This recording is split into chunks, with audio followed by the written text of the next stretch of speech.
हनुमान, कृपया मेरे सामने से हट जाओ, वरना आज मुझे अपने ही सबसे प्रिय भक्त पर प्रहार करना पड़ेगा।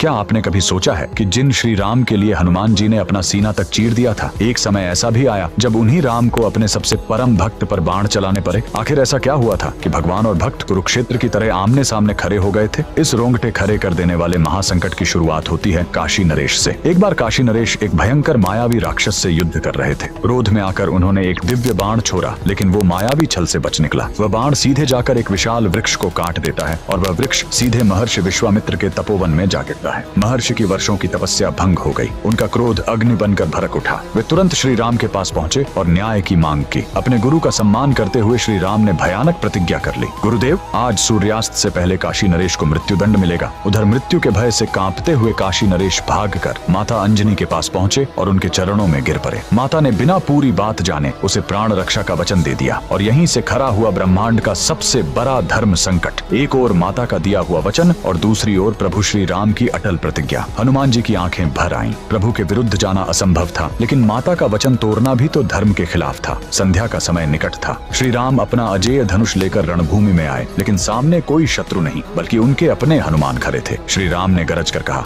हनुमान, मार्ग छोड़ दो। पवन पुत्र ने हाथ जोड़कर और आंखें झुकाकर कहा, क्षमा करें प्रभु, आज मुझे अपनी माता के वचन की रक्षा करनी होगी, चाहे इसके लिए मेरे प्राण ही क्यों न चले जाएं। क्षण भर के लिए मानो समय की धड़कन रुक गई। श्री राम ने अपना धनुष उठाया और अग्नि जैसा प्रचंड बाण छोड़ दिया, लेकिन हनुमान जी अपनी जगह से हिले तक नहीं। उन्होंने आंखें बंद की और बस राम राम का जप करते रहे। वो विनाशकारी बाण उन्हें छू भी न सका। एक के बाद एक कई दिव्य बाण चले, पर हर बार वही परिणाम। राम का नाम राम के बाणों से ज्यादा शक्तिशाली साबित हो रहा था। अब श्री राम ने गंभीर स्वर में कहा, अब ब्रह्मास्त्र ही अंतिम उपाय है। आकाश कांप उठा, दसों दिशाओं में हाहाकार मच गया। ब्रह्मास्त्र छोड़ा गया, लेकिन हनुमान जी अब भी अडिग थे। उनके होठों पर सिर्फ एक ही नाम था, राम। तभी आसमान से साक्षात देवता प्रकट हुए और महर्षि विश्वामित्र से बोले, हे महर्षि, इस धर्म संकट से ब्रह्मांड का संतुलन बिगड़ जाएगा, कृपया अपनी प्रतिज्ञा वापस ले लें। हनुमान की यह अकल्पनीय भक्ति देखकर महर्षि विश्वामित्र का क्रोध आंसुओं में पिघल गया। उन्होंने कहा, राम रुक जाओ, ऐसी असीम भक्ति के सामने दुनिया का कोई वचन, कोई प्रतिज्ञा बरी नहीं होती। मैं तुम्हें अपने वचन से मुक्त करता हूँ। श्री राम ने तुरंत अपना धनुष नीचे फेंक दिया और द्वार कर हनुमान जी को अपने सीने से लगा लिया। उस दिन भगवान ने खुद सिद्ध कर दिया कि भगवान से भी बड़ा भगवान का नाम होता है। अगर आपको भी हनुमान जी की इस अटूट भक्ति और राम नाम की ताकत पर पूर्ण विश्वास है तो कमेंट्स में जय श्री राम जरूर लिखें।